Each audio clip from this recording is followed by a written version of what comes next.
কুড়িগ্রামের বড়াইবাড়ি সীমান্তে ভারতীয় নাগরিকদের পুশ ইনের ঘটনার উত্তেজনা কাটতে না কাটতেই এবার বাংলাদেশের আকাশে অবৈধভাবে ৩টি ড্রোন উড়িয়ে দেশের অভ্যন্তরীণ তথ্য ও ছবি সংগ্রহ করছে ভারতীয় সীমান্তরক্ষী বাহিনী বা বিএসএফ। ২৭ মে রাতে কুড়িগ্রামের রৌমারী সীমান্তের সাহেবের আলগা বিওপি এলাকায় স্থানীয়রা ৩টি ড্রোন উঠতে দেখতে পান। এর আগে ওই দিন সন্ধ্যার পর একই এলাকায় ভারতের ড্রোন উঠছিল। পরে ড্রোনগুলো কয়েকবার চক্কর দিয়ে ভারতের শিশুমারা বিএসএফ ক্যাম্পে ফিরে যায়। ড্রোন উড়ানোর বিষয়টি স্থানীয় ইউপি সদস্য হাবিবুর রহমান বাংলা এডিশনকে মুঠোফোনে নিশ্চিত করেছেন। ওয়ালাইকুম মেম্বার সাহেব, আমি সুজন মাহমুদ বলছিলাম। আমি বাংলা এডিশনে কাজ করি। ভালো আছেন? জি আছি ভালো। আচ্ছা, ওই যে সীমান্তে আপনাদের এখানে ড্রোনের যে বিষয়টি, রাতে ড্রোন উড্ডয়ন করেছিল বা ড্রোন, এই বিষয়ে আসলে কতটুকু সত্য বা কতটুকু জানেন? গতকালকে রাত যখন 10:44 তখন ওই যে বাংলা বাজারে লোকের ওখানে ফোন দিয়েছিলাম, মিস্টার ভাই নাম, বললাম যে কি বর্ডারে তো চারিপাশে সমস্যা, দিনের বেলা শুনলাম বড়াইবাড়ি ওইদিকে ড্রোন পর্যন্ত সীমানা নিয়ে আসতে, আমাদের এদিকে আনছিল না। আসতে কয় যে এখনই আসতে কয় যে 3টে ড্রোনে যায় বাংলা বাজার বর্ডার কাছে, তো এখানে 3টে আসছে ওখানে।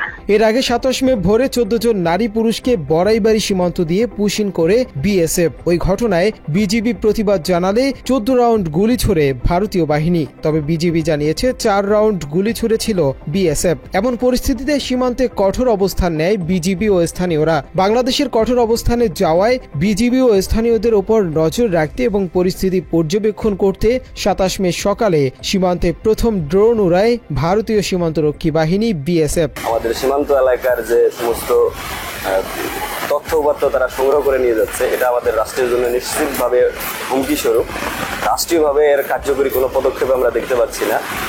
বিজিবিকে সাপোর্ট দেওয়ার মতো সরকারি কোনো তেমন পদক্ষেপ আমরা দেখতে পাচ্ছি না। এদিকে আজ লালমনিরহাটের ৩ উপজেলার ৫ সীমান্ত দিয়ে অন্তত ৩৮ জনকে পুশ ইনের চেষ্টা চালিয়েছে বিএসএফ। বুধবার ভোরের দিকে তাদের বাংলাদেশে ঠেলে পাঠানোর চেষ্টা করা হয়। তবে বিজিবি ও স্থানীয়দের বাধায় কাঁটাতারের বেড়ার এপারে ভারতীয় অংশে রয়েছেন তারা। এ ঘটনায় সীমান্তে উত্তেজনা বিরাজ করছে।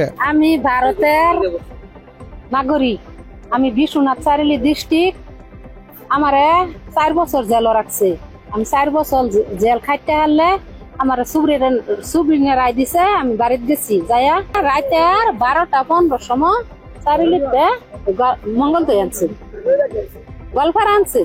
গোয়ালপাড়াতে কাল্লাহিবার ২:৩০টা থেমতে তুলছে, তুললে সারা রাইতে আইনা আঙ্গরে এটা কি কয় এই দেশের নাম বাবা আমি জানি না। বিজিবি জানিয়েছে বুধবার ভোরের দিকে আদিতমারি উপজেলার দুর্গাপুরের চৌরাটারি সীমান্ত দিয়ে ১৩ জন, হাতিবান্ধা উপজেলার বনচৌকি দিয়ে ৬ জন এবং পাটগ্রাম উপজেলার আমবাড়ি, পচাভান্টার ও ধবলগুড়ি সীমান্ত দিয়ে ১৯ জনকে প্রায় একই সঙ্গে বাংলাদেশে পুশ ইনের চেষ্টা করে বিএসএফ। তবে বিজিবির বাধায় তা ব্যর্থ হয়। এ ঘটনার পর থেকে সীমান্তগুলোতে সতর্ক অবস্থান নিয়েছে উভয় দেশের সীমান্তরক্ষী বাহিনী। ফলে পুশ ইনের শিকার লোকজন ভোর থেকে অবস্থান করছে ভারতীয় অংশে খোলা আকাশের নিচে। বিভিন্ন সীমান্তে পুশ ইন ঠেকাতে বিজিবির পাশাপাশি স্থানীয় গ্রামবাসীরাও অবস্থান নিয়েছেন।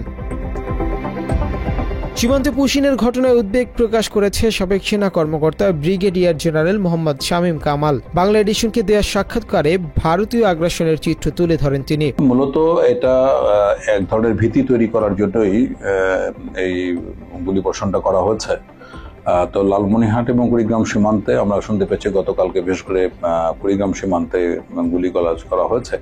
এটার মাধ্যমে জনমনের মধ্যে জনগণের ভিতরে একটা আতঙ্ক তৈরি করা, এবং আতঙ্ক তৈরি করলে কেউ আর এলাকায় সীমান্ত এলাকায় ঘেঁষবে না, এবং এর মধ্যে এই সুযোগ বুঝে এখানে পুশিনটা করার লক্ষ্যে করা হচ্ছে। বাংলাদেশের ভিতরে ঢুকে ভারতীয় ড্রোনের মহড়ার ঘটনায় এলাকায় ব্যাপক চাঞ্চল্যের সৃষ্টি হয়েছে।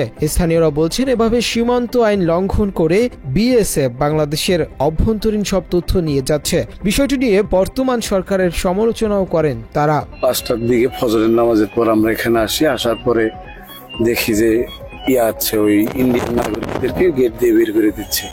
তখন আমাদের পাবলিক প্রতিহত করে এবং সাথে আমাদের টলপাটি বিজিবি ছিল, ওরাও প্রতিহত করে। মুনতাসির তাশরিফ, বাংলা এডিশন।